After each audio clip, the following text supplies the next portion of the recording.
ನಮಸ್ಕಾರ ಗಾಯ್ಸ್. ಅದೇ ಸಾಮಾನ್ಯ ಪ್ರಜೆ ಏನು ಮನವಿ ಮಾಡ್ತಿದ್ದಾನೆ ಅಂದರೆ, ಬುಕ್ಕಾಂಬುದಿಯಲ್ಲಿ 24/7 ಟೀ ಸ್ಟಾಲ್ ಹೇಗಿರ್ತಾವೋ ಅದೇ ಥರ ಬಾತ್ರೂಮ್ ಕೂಡ ಓಪನ್ ಮಾಡಿಸಿ.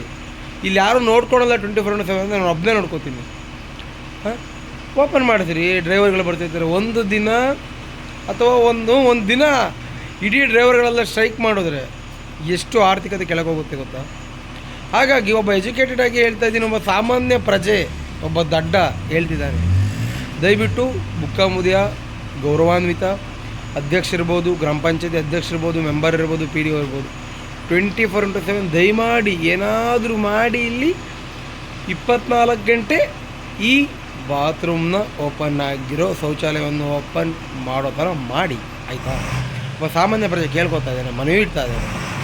ನೀವು ಮಾಡಿದ್ದೇ ಆದರೆ ಡ್ರೈವರ್ಸ್ಗೆ ತುಂಬ ಹೆಲ್ಪ್ ಆಗುತ್ತೆ. ಈಗ ಒಬ್ಬರು ಮಗ ತೊಳೆಯೋರು ಇರ್ತಾರೆ, ಒಬ್ಬರು ಬಾತ್ರೂಮ್ಗೆ ಹೋಗೋರು ಇರ್ತಾರೆ. ಇಲ್ಲಿ ಸುತ್ತಮುತ್ತ ತುಂಬ ಜನಗಳು ಓಡಾಡ್ತಿರ್ತಾರೆ.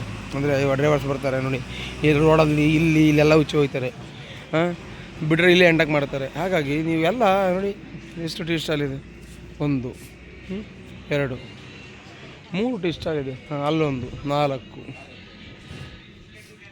ಹಾಗಾಗಿ 24/7 ಬುಕ್ಕಾಂಬುದಿಯಲ್ಲಿ ಯಾವಾಗ ವಾಶ್ರೂಮ್ಸು ಅಥವಾ ಸಮುದಾಯ ಶೌಚಾಲಯ ಇರುತ್ತೋ, ಅಂದರೆ ಓಪನ್ ಇರುತ್ತೋ, ಆಗ ಇಡೀ ನಮ್ಮ ದಾವಣಗೆರೆ ಟು ಬೆಂಗಳೂರು ಹೈವೇ ಹಿಂಗೆಲ್ಲ ಇದಕ್ಕಲ್ಲಿ ಓಡಾಡೋ ಎಲ್ಲ ಲಾರಿ ಡ್ರೈವರ್ಸ್ಗೆ ತುಂಬ ಹೆಲ್ಪ್ ಆಗುತ್ತೆ. ಹಾಗಾಗಿ ಒಬ್ಬ ದಡ್ಡ ಅಥವಾ ಸಾಮಾನ್ಯ ಪ್ರಜೆ, ನನಗೇನು ಗೊತ್ತಿಲ್ಲ ಅಂದ್ಕೊಳ್ಬೇಕಾದ್ರೆ ಕೇಳ್ಕೊತಾ ಇದ್ದೀನಿ, ಮನವಿ ಮಾಡ್ತಾಯಿದ್ದೀನಿ. ಬುಕ್ಕಾಂಬುದಿಯ ಗ್ರಾಮ ಪಂಚಾಯತಿ ಅಧ್ಯಕ್ಷ ಇರ್ಬೋದು, ಉಪಾಧ್ಯಕ್ಷ ಇರ್ಬೋದು, ಪಿ ಡಿ ಒ ಇರ್ಬೋದು, ಎಲ್ಲರಿಗೂ 24/7 ಇಲ್ಲಿ ಶೌಚಾಲಯನ ತೆಗೆಸಿ ಒಂದು ಒಳ್ಳೆ ಲೈಟ್ ಹಾಕ್ಸಿ ಇಲ್ಲಿಗೆ.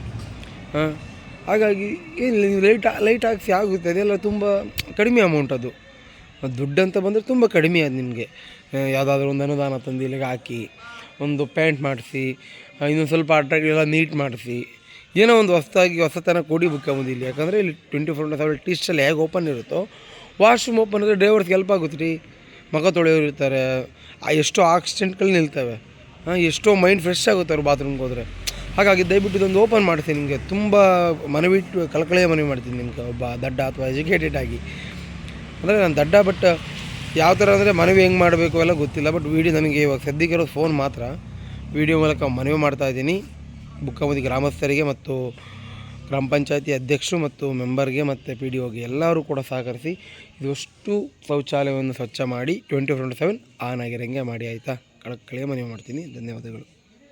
ಹಾಯ್ ಗಾಯ್ಸ್, ನಮಸ್ತೆ. ನೋಡಿ, ಇಲ್ಲಿ ಎಷ್ಟು ಜನ ಟೀ ಸ್ಟಾಲು ಮತ್ತು ಇವೆಲ್ಲ ಇದ್ದಾರೆ, ಆದರೆ ಬಾತ್ರೂಮ್ ಕದ ಹಾಕಿದ್ದಾರೆ.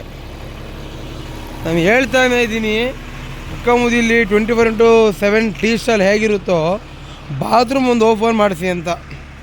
ನೋಡಿ, ಬೀಗ ಹಾಕಿದ್ದಾರೆ. 2 ಲೈಟ್ ಹಾಕ್ಬಿಟ್ರೆ ಆಗಲ್ಲ ಗುರು, ಬೀಗ ಹಾಕಬೇಕು.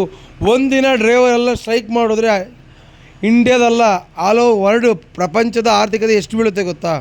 ಬರೀ ಇಂಡಿಯಾದವರು ಎಲ್ಲ ಡ್ರೈವರ್ಸು ಒಂದು 3 ದಿನ ರಜೆ ಮಾಡಿದ್ರೆ ನಿಮ್ದೆಲ್ಲ ಬಿದ್ದೋಗ್ಬಿಡುತ್ತೆ. ದಯವಿಟ್ಟು ಇದೊಂದನ್ನು ಮನವಿ ಮಾಡ್ತಾಯಿದ್ದೀನಿ ನಿಮಗೆ. 24/7 ಬಾತ್ರೂಮ್ನ ಆನ್ ಮಾಡಿಸಿ, ಬೀಗ ಹಾಕಿದ್ದಾರೆ. ಅಣ್ಣ, ನಿನ್ನಲ್ಲೇ ಅಣ್ಣ ಬೇಡಿಕೆ ಇಟ್ಟಿರೋದು ಅಣ್ಣ, ದಯವಿಟ್ಟು ಇದೊಂದು ನೋಡೋಣ. ಮತ್ತು ಬುಕ್ಕಾಂಬುದಿಯವರು ಗ್ರಾಮ ಪಂಚಾಯತಿ ಅಧ್ಯಕ್ಷರು ಮತ್ತು ಪಿ ಡಿ ಒ ಎಲ್ಲರಿಗೊಂದು ಮನವಿ ಮಾಡಿ, ಒಂದು ಮನವಿ ನನ್ನ ಒಬ್ಬ ಸಾಮಾನ್ಯ ಪ್ರಜೆ ಮನವಿ ಮಾಡ್ತಿದ್ದಾನೆ. ಏನಪ್ಪ ಅಂದರೆ,